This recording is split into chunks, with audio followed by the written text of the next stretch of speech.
Hey there, you're listening to the Not So Breakfast Show with Sasha and Ish.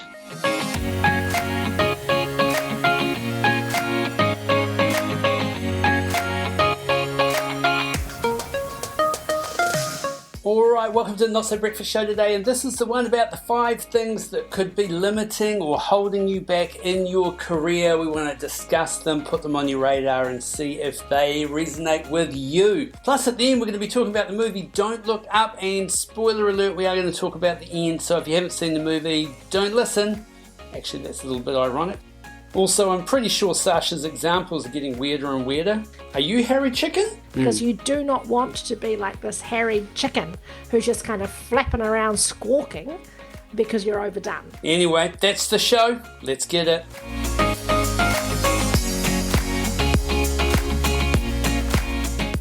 Alright, welcome to the Not So Breakfast Show today, and this is the one about the 5 things that are holding you back in your career. What is holding you back? Is it something you're not aware of? We're going to discuss some things today that may just put them on the radar and think, that's why I get overlooked. And we're going to discuss some of those because we want to empower you, keep you relevant and moving forward in your career, in your vocation, whatever it is you've decided to do.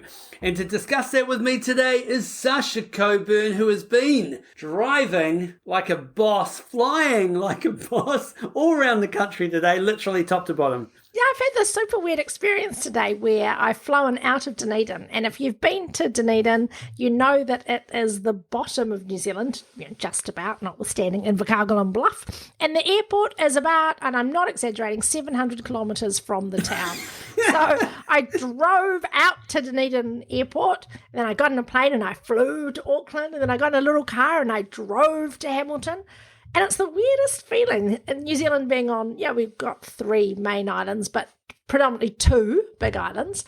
I was right down the bottom of one, and then I was near the top of the other, and I'm having this whole out-of-body experience. So in advance, I got no idea what's going to come out today, but I know it's going to be useful. It is. And it is funny the first time you fly into Dunedin, because when they say we're about to land and you're looking out the window, it's like, it's just cows and a paddock. It's like that quintessential, if you thought of New Zealand, sheep and cows landing in the middle of them, it's Dunedin. But beautiful place, good airport, excellent. All right, so we're talking about 5 things that might be holding you back in your career, and this is not a comprehensive list, but it's going to switch on some levels of awareness to maybe think about what might be happening. So the first one we're going to talk about is you're on the radar, but you're not on the radar for the right reason. This is dangerous, right? So if you think about literally a radar machine, you've got these blip, blip, blip, blip, incoming plane, and you go, that's great, I'm on that person's radar. But you got to be on the radar for the right reason. And I can think of lots of organisations that I've been involved with where there's people who are really good people, but you know how the people in leadership talk about those underlings. And I always want to grab them and say, you should leave. Because from what I hear, the talk from the people who make the decisions about who goes places around here, you're not going anywhere unless you address some specific things in your performance or the way that you operate or the way that you behave. But when I speak to those people directly, they're often like, I know that the SLT know who I am. And I'm like, yeah, they do. It's not great. And often those things are not fair. So you can have an unfair perception of your work performance that stays with you. And I know I've experienced with this within the Les Mills group because I started there so young. It was my first job out of school. There's a number of people who still are kind of waiting for me to grow up. And I want to wear a T-shirt that goes, I'm 48. I've done some stuff.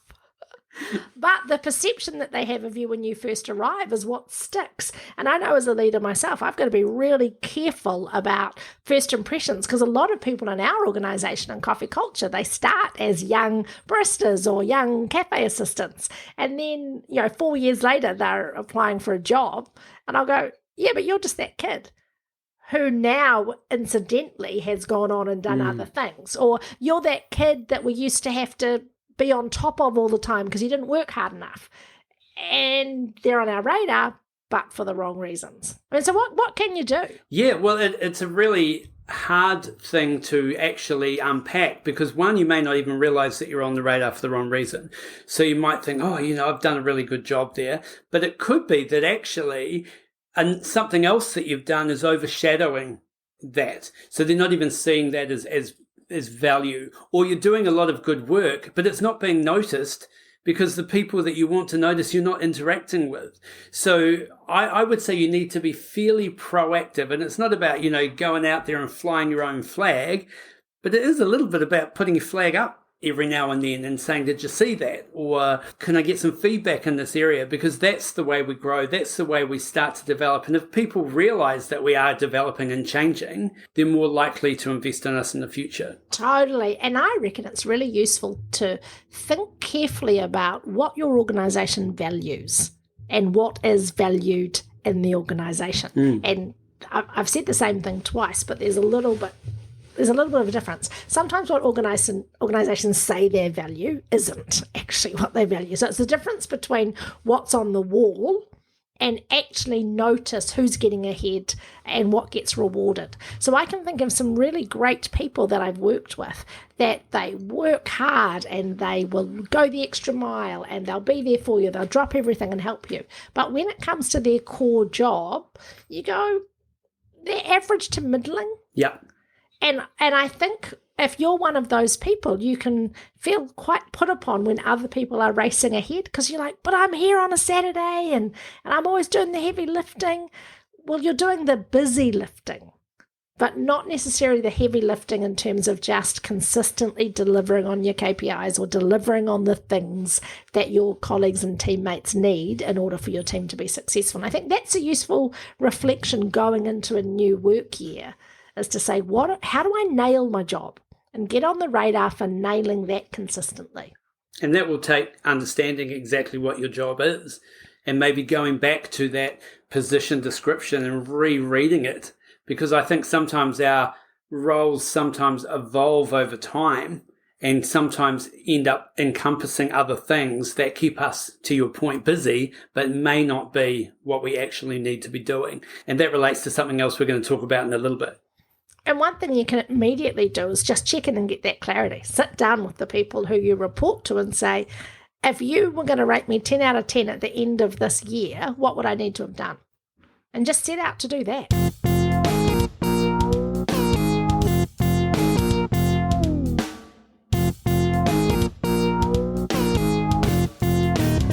Number 2 in our things that you might be doing in your career that is holding you back is you're burning relationships that you think aren't influential, but they actually are. And it might not be that you're being horrible, but you may be dismissive of people that have got influence. And I heard a really great saying once, and it said, they were talking about a specific manager, and they said, that manager might fire the gun, but that one's loading the bullets. The manager who was metaphorically firing the gun had all the power, but actually the bullets that they were firing, metaphorically again speaking, were being loaded by someone else, and they were actually a key relationship and a key influencer. They were getting all their ammo from someone else. Correct. Some dirty, rotten, filthy snitch on the floor was going to the boss and saying, watch out. You're not going to believe what Ish just did. You can laugh, but I literally, in my first real proper job, got a couple of people fired or disciplined, and I look back and I think I was young. But equally, they weren't up to it. And I was carrying them, and I was just letting people know. I'm sick of coming in and doing all the work around here. I'm getting paid the least and doing the most work. I mean, I got ahead. I had no friends at work. We'll be right back. If there was one skill that could double your income, advance your career, and increase your ability to influence, it is the skill of presenting. Whether it's on stage, in the boardroom, or at a job interview, the 30-Minute Presenter program will help take you to the next level. So check out our Instagram page, click the link in the bio, and get started on the 30-Minute Presenter program.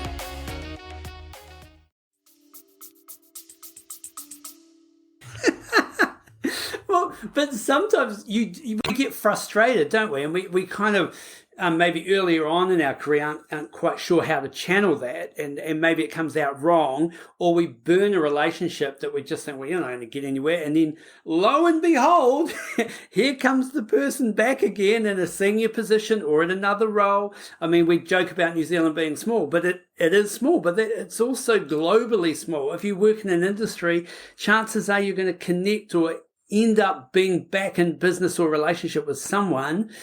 And if you've done a whole lot of damage earlier on, you're just on the back foot from the beginning.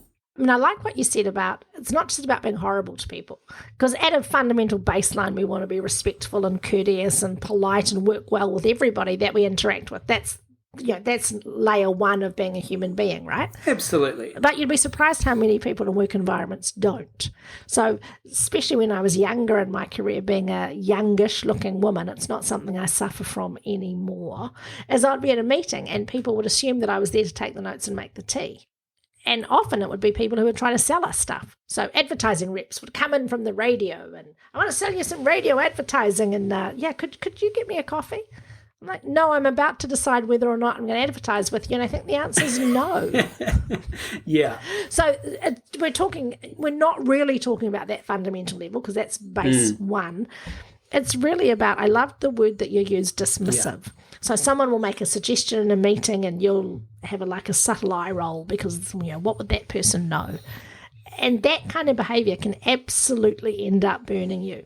So I think a really useful frame is just to, when you go into every situation, go, this person might one day have power and influence over me.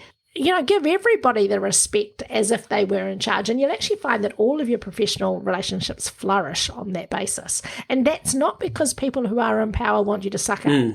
It's not about saying, if I want to get ahead, I just need to go and be a great big lick ass. It's about saying I need to be professional and treat everybody as if I might one day be managed by them or one day be managing them. So those good relationships are going to be critical. All right, number 3 in our things that might be holding you back is you're saying yes, which is great. You should say yes to things, but you're saying yes to the wrong things. Yeah. So you're not sure where, I guess, the value that you add is. And as a result, we end up being busy. And I think, great advice if you're new in a business is say yes to lots of things. So you build relationships, build connections, get on the radar.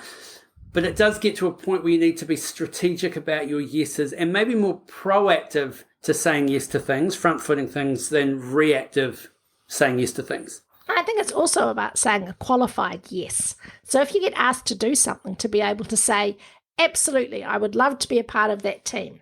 Let me check in with you. It would mean that I couldn't do A, B, C that's already on my list. In terms of priorities, where would you rather I put my energy? And, your boss can say, well, I really want you on the new project team, but understand that means you're going to let a couple of things slip. Because you do not want to be like this harried chicken who's just kind of flapping around squawking because you're overdone and you're spread too thin. And sometimes I think people who may be further up the management chain, more unconnected with the reality of kind of what's happening day to day, can accidentally, and it usually is accidentally, throw little wee kind of grenades in. It's like, I think this is a great idea, or, hey, I'm just bringing you in on this conversation. And the problem is it can cause distraction at a management level, because all of a sudden it's like, am I saying yes to this? Is this a priority based on who's given me this task? And we end up spending all of this time either trying to disarm the grenade before it goes off, or a whole lot of time on something that didn't even matter anyway. So maybe just taking the time to have gone back on email, just say, I just need to understand a little bit more about what you're asking. Are you asking me to do this, this, and this? Are you saying it's more important than this, this, and this, and pointing it out? Are you saying it's more important for me right now to stop what I am doing? And they'll go, yeah. Yes, that's exactly what I'm saying. All right, next one is you're doing everything yourself. So you're literally just doing everything yourself, and your whole value of what you do is wrapped up in the fact that you can do it better, you can do it faster. And that gets you so far, but it doesn't get you to where you want to be. And we've often talked about the fact the skill set and things you are doing now that have got you to where you are not going to get you to where you want to be. So what do you need to change, focus on, adjust in order to take the next step? So you've got to be able to work on your ability to work with others, to get better at collaboration, to get better at training and growing others, at delegation, at bringing people with you, rather than the ego hit you get from being the one-man band who does it all. It really is harder than it sounds, particularly if you're high achieving. We often hear the expression that A players love to play with A players. But you won't always work on teams of people that are as good as you. No. I mean, Ash, have we ever worked on teams where people are as good as us, truly? Not really. Oh, sorry. I mean, that one time that Anna and Vanessa worked with us, I mean, we carried them, truth be told. I mean, big shout out to France and Anna, wherever you are now, but, you know, we humoured you and your crazy ideas, but really. So if you want to grow great people around you, you have to be prepared not to accept a lower standard, but to teach people and to bring them with you and to show that you can get things done through other people, not just through your own efforts. Because that's absolutely going to limit your ability to grow in an organisation if you are a one-man band. And if you are a technical expert, you're always going to cap out before the very senior C-suite. And A players, like you said, they want to play with A players, but B players often want to play with A players because they want to get better. And so where's the opportunity that you're creating for those B players to step up? Even though you might be thinking, I just want my A team on this, that's not future-proofing. You know, your ability to develop and create succession within a company. And I think you can see healthy companies by the way that they promote people internal, that there is succession, that people are moving up. Because if you're always bringing in externals, what does it say about your opportunities or development program that you've got in place? It says they're not good enough. That's non-existent. All right, so number 5 is that you're still doing things the way that you've always done it. You're still thinking the way that you've always thunk. And really what this is a challenge to think, again, if you want to get ahead, like, what do I need to change? What am I not seeing? What opportunities do I need to take advantage of? Where should I be upskilling? When was the last time someone challenged my thinking? When was the last time I did a course or talked to someone outside of my industry? Those little disruptions that you bring in that disrupt the way that you think, your patterns, your behavior are useful because they make you stop and think, maybe there's another way. And just every time you do something the same, you are just laying cement in your neural pathways. Yeah. This is how I do things. And you lose your neuroplasticity, your ability to continue to be creative and see things afresh and fresh viewpoints because you're just a big stuck in the mud with your brain of concrete that is immobile, immovable, and can't flex and shape to the world around you. And it's people like that that have the biggest challenges in times of uncertainty. And the last couple of years have been so full of uncertainty and chaos and complexity. It's been ambiguous. It's been crazy. And the people who have thrived in those environments are the people who go, things have changed. Okay, I got a new way that I can do things. I'll just do something a different way. I'm just going to work from home now, or I'm just going to move my content online, or turns out not everyone has to be in the office. You know, whatever that looks like for you. There's one thing to be disrupted, and there's another thing to just deliberately seek out new and fresh ways of doing things. And that's the challenge here, is to recognize when you do things the way you've always done them, and go, what is my opportunity to improve? We've got a couple of systems at Coffee Culture. I can give you an example where we put in a brand new till system that does amazing stuff, but we're not quite ready to trust it. So we just do our Excel spreadsheets as well, just to be safe. And that's not just us. There's organizations that are full of examples. They put in a new piece of tech, but we still just do it the old way, just to be sure, because perhaps that machine isn't right. It's adding it up wrong. You want to test it, but at some point you've got to let go and say, I trust it now. We tried something new last week, because this is not the first time we've recorded this episode, is it, Ishmael? No, It it's is not the first time we've recorded these 5 things that can hold you back in your career. So when we recorded it last week, I was in Christchurch in a little apartment there. And my neighbour, bless him, I hope you're listening, he was playing music really loud. He's on the floor below me, really loud. And at first it was heavy metal, but then it moved on to a Meatloaf tribute. It was Meatloaf's greatest hits. Yeah. So Meatloaf, like really loud. And I said, Ish, can you hear that, Meatloaf? And Ish goes, yep, I can hear it. But it's no problem. We're going to be able to record anyway. So we recorded like 30 minutes of this episode. And like a minute after we'd finished recording and said goodbye, I get this text from Ish that goes, oh no, we have to do it again, because Meatloaf had just destroyed the audio quality of the podcast. So I felt like we were trying new stuff. We were trying to let the background noise. That was good, but we failed fast and we recovered from it. So I think good on us for trying something new and recovering. I think that was the right thing to do. I'm not saying that every time you try something new, it's going to be perfect, but you've got to be open to it, right? You've got to be open to experimenting.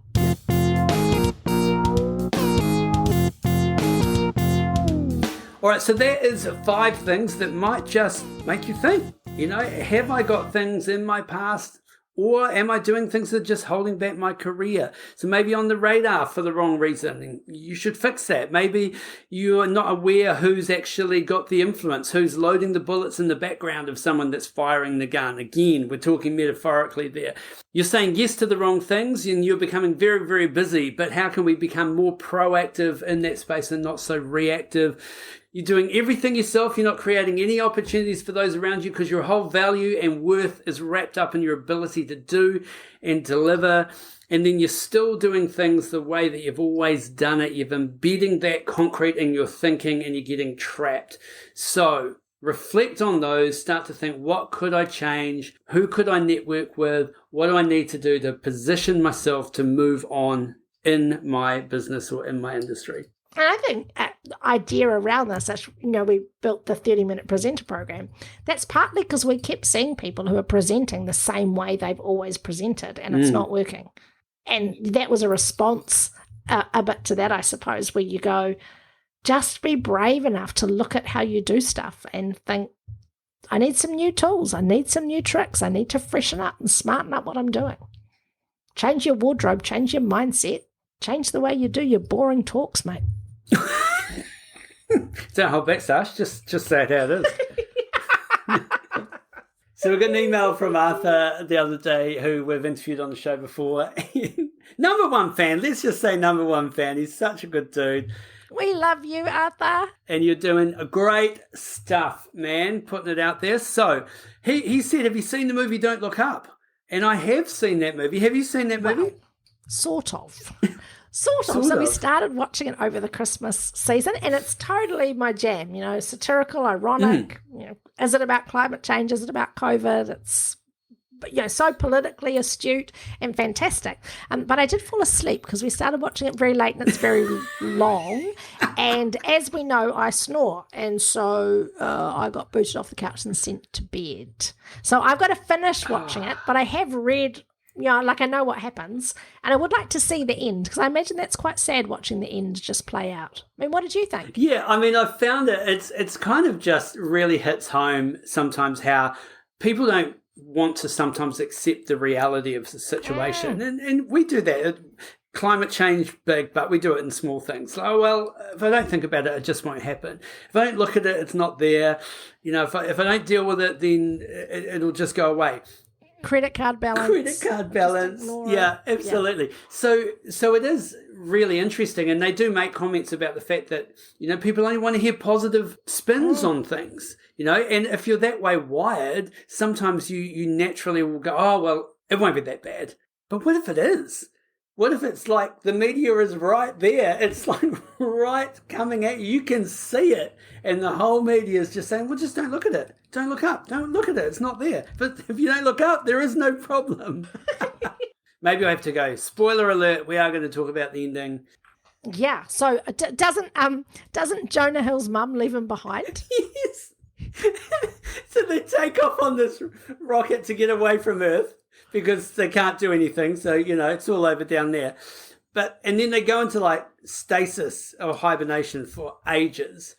And then when they Maybe that's why the film was so long, just waiting for the stasis to finish. and then finally they come out and they get on this planet and they're all naked. They're all so they all walk out naked, and it's not like hot naked. It's like old naked. Just naked.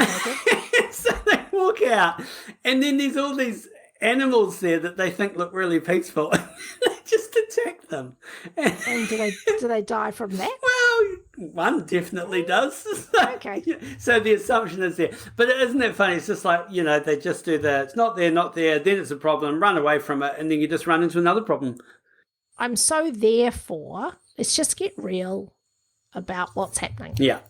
And the trick about that, though, is that depending on people's spin or depending on the position that you come from, that idea reinforces your worldview. So, if you take, I don't know, don't send us hate mail, but if you take vaccination as an example, the people who are anti-vax are going to go, see, you're just ignoring. You're ignoring all the stuff about vaccines. The people who are pro-vaccines are going to say, see, you're just ignoring all the stuff about the pandemic. And so people, whatever they're watching, even a movie like Don't Look Up, who's making what we think is a really obvious point about pandemics and climate change, and that point is taken by people to suit their own agenda. And that's one of the problems that we're facing, is that people are looking for confirmation bias. They're looking to confirm what they already think. Yeah. And that's why I say 20 good summers, and then we kill us, and then we're off. 20 good summers, is that all we need to have? 20 good summers and we're out. So you should, enjoy the show while I'm here. Well, you live in New Zealand, so that could be 40 years. Good summer every second year. Yeah, that's it exactly.